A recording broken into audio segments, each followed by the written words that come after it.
రాష్ట్రంలో రాజకీయ సెగలు రాజుకుంటున్నాయి. ప్రతిపక్ష పార్టీల తీరుపై గుంటూరు ఈస్ట్ ఎమ్మెల్యే మహమ్మద్ నజీర్ అహ్మద్ తీవ్రస్థాయిలో విరుచుకుపడ్డారు. అమరావతిలోని ఎన్టీఆర్ భవన్ వేదికగా జరిగిన మీడియా సమావేశంలో ఆయన మాట్లాడుతూ ప్రత్యర్థి పార్టీల హింసాత్మక రాజకీయాలను ఆధారాలతో సహా ఎండగట్టారు. ప్రతిపక్షం చేస్తున్న ఆరోపణను తిప్పికొడుతూ ఎమ్మెల్యే నజీర్ అహ్మద్ ఘాటు వ్యాఖ్యలు చేశారు. మీరు గొడ్డల పార్టీకి నిదర్శనం, దానికి ఇవే రుజువులు అంటూ పలు అంశాలను ఆయన మీడియా ముందుంచారు. రాష్ట్రంలో అశాంతిని సృష్టించేందుకు ప్రతిపక్షాలు కుట్ర పన్నుతున్నాయని ఆరోపించారు. ఒకవైపు ప్రభుత్వం సంక్షేమ పథకాలు, అభివృద్ధి పనులతో ముందుకు వెళుతుంటే ఓర్వలేక దాడులకు ఉసుకొలుపుతున్నారని మండిపడ్డారు. గుంటూరు తూర్పు నియోజకవర్గంతో పాటు రాష్ట్ర వ్యాప్తంగా శాంతి భద్రతలకు విఘాతం కలిగిస్తున్నారని ధ్వజమెత్తారు.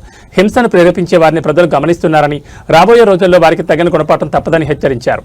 అమరావతి వేదికగా సాగుతున్న ఈ రాజకీయ విమర్శలు ఇప్పుడు ఏపీ రాజకీయాలు చర్చనీయాంశంగా మారాయి.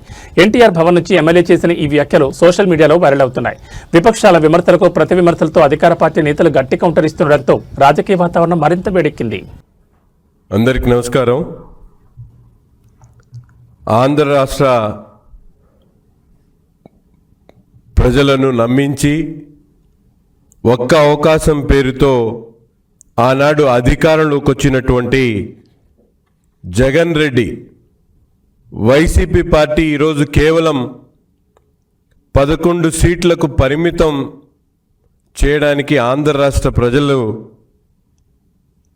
ఆ నేత ఎవరైతే జగన్ రెడ్డి గారి గొడ్డలి సంస్కృతే కారణం అంటూ ఈరోజు చెప్పడంలో ఎటువంటి సందేహం లేదు. సైకో పార్టీ నాయకుడు జగన్ రెడ్డి గారి డైరెక్షన్లో నిన్న మాజీ మంత్రిగా ఉన్నటువంటి విడుదల రజనీ గారు పెట్టినటువంటి ప్రతి ఒక్క అంశంలో కూడా పెట్టిన నాటి నుండి అనేక అంశాల్లో మనం ఒక్కసారి ఆలోచించాల్సినటువంటి అవసరం ఉంది.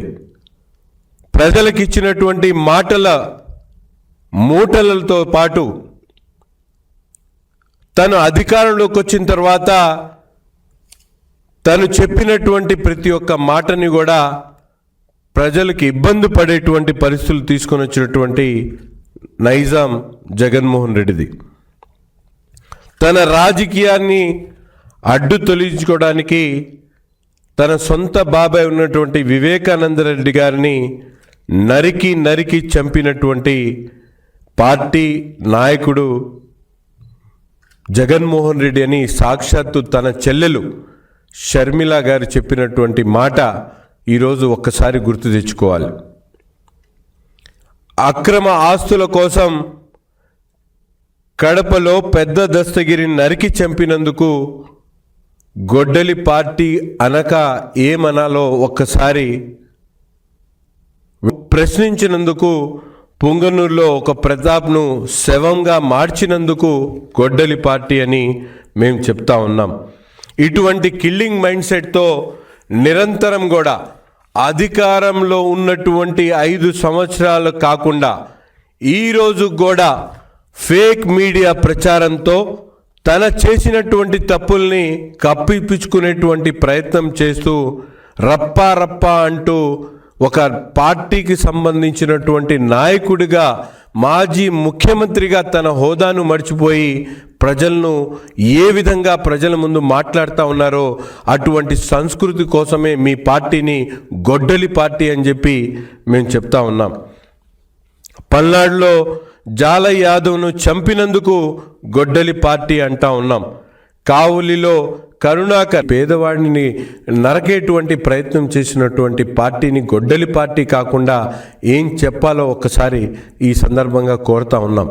అంతేకాకుండా 3000 పెన్షన్ ఇస్తామని చెప్పి ఎన్నికల్లో వాగ్దానాలు చేసి 5 సంవత్సరాల పాటు 250 పెంచుకుంటూ పేదల పొట్టకొట్టినందుకు గొడ్డలి పార్టీ అని కూడా ఈ సందర్భంగా తెలియజేస్తా ఉన్నాం.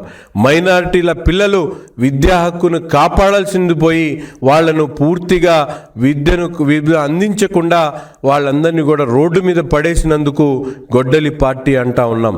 మైనారిటీల ఉద్యోగ అవకాశాలను పూర్తిగా తొంగలో తొక్కినందుకు ఆ గొడ్డలి పార్టీ అని కూడా ఈ సందర్భంగా మేము తెలియజేస్తా ఉన్నాం. ఇన్ని కుట్రలు కుతంత్రాలు చేస్తూ ఈరోజు అధికారం పోయిన తర్వాత కూడా తన బాబాయ్ హత్య కేసులో నిందితులుగా ఉన్నటువంటి 12 మందిని చంపినందుకు ఈరోజు